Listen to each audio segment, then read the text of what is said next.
সারা জায়গায় শেষ হলো খেলো ধর্মনগর প্রতিযোগিতা। দ্বিতীয়বারের মতো আসর শুরু হয়েছিল 2024 সালের ডিসেম্বর মাসে। 35টির অধিক বিভাগে প্রতিযোগিতা হয়। রবিবার খেলো ধর্মনগরের সমাপ্তি দিনে অর্ধেন্দু ভট্টাচার্য স্মৃতি ভবন প্রাঙ্গণ থেকে ম্যারাথন দৌড় প্রতিযোগিতা হয়।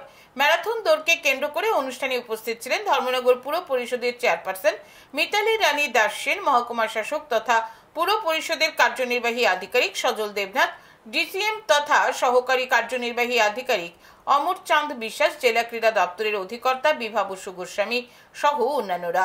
ছেলে ও মেয়ে উভয় বিভাগে মোট 100 জন ম্যারাথন দৌড়ে অংশগ্রহণ করে। মহকুমা শাসক সজল দেবনাথ এক সাক্ষাৎকারে বলেন, যুবক যুবতীদের খারাপ দিক ত্যাগ করে এবং নেশার দিকে আসক্ত না হয়ে খেলাধুলার মধ্যে মনোযোগ দেবার উদ্দেশ্যে এই দৌড় প্রতিযোগিতা। প্রতিযোগিতার শেষে হয় পুরস্কার বিতরণ। যুবক যুবতীদের আরো উৎসাহ প্রদানের জন্য ম্যারাথন দৌড়ে প্রথম স্থান অর্জনকারীকে 10,000 টাকা, দ্বিতীয় স্থান অর্জনকারীকে 5,000 টাকা এবং তৃতীয় স্থান অর্জনকারীকে 3,000 টাকা করে নগদ পুরস্কার দেওয়া হয়। সমাপ্তি অনুষ্ঠানে উপস্থিত ছিলেন বিধানসভার অধ্যক্ষ বিশ্ববন্ধু সেন।